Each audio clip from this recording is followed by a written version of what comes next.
नमस्कार दोस्तों, मेरे YouTube channel DK knowledge show पे आपका स्वागत है। तो दोस्तों 1991 वो साल जब सोवियत संघ रूस का विभाजन हो गया और सोवियत संघ से Ukraine, Belarus, Latvia, Tajikistan, Uzbekistan, Estonia, Armenia जैसे 15 देश अलग हो गए और एक महाशक्ति का कई टुकड़ों में विभाजन हो गया और सोवियत संघ रूस को अमेरिका ने शीत युद्ध में हरा दिया।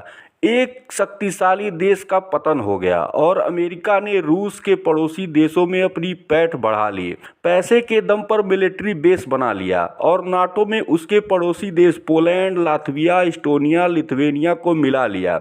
हंगरी, रोमानिया, बल्गेरिया, चेक रिपब्लिक, स्लोवाकिया जैसे देशों को भी नाटो के संगठन में शामिल कर लिया और ये सभी देश सोवियत संघ रूस का हिस्सा हुआ करते थे। अमेरिका के आर्थिक महाशक्ति होने के कारण रूस उसके सामने टिक नहीं पाया और उसका पतन हो गया। लेकिन एक कहावत है, जो उगता है वो डूबता भी है और आज अमेरिका धीरे धीरे उसकी कमज़ोर होती अर्थव्यवस्था और कम होती साख के कारण अपने सबसे बुरे दौर से गुजर रहा है। दोस्तों, चाइना के आर्थिक तरक्की ने अमेरिका को काफ़ी कमज़ोर कर दिया है और ऊपर से कोरोना ने अमेरिका की कमर तोड़कर रख दी है और अब इसी का फायदा उठाकर रूस यूक्रेन को फिर से अपने साथ मिलाना चाहता है और इसकी प्लानिंग पुतिन पिछले 15 सालों से कर रहे थे और 2014 में उन्होंने क्रीमिया को रूस में मिलाकर उसकी शुरुआत कर दिया था और अमेरिका तब देखता रह गया और ऐसा मानना है कि रूस का अगला कदम यूक्रेन को भी रूस में मिलाकर नाटो के मुख्य द्वार तक पहुंचना है और पुतिन यूक्रेन के जरिए सोवियत संघ रूस को फिर से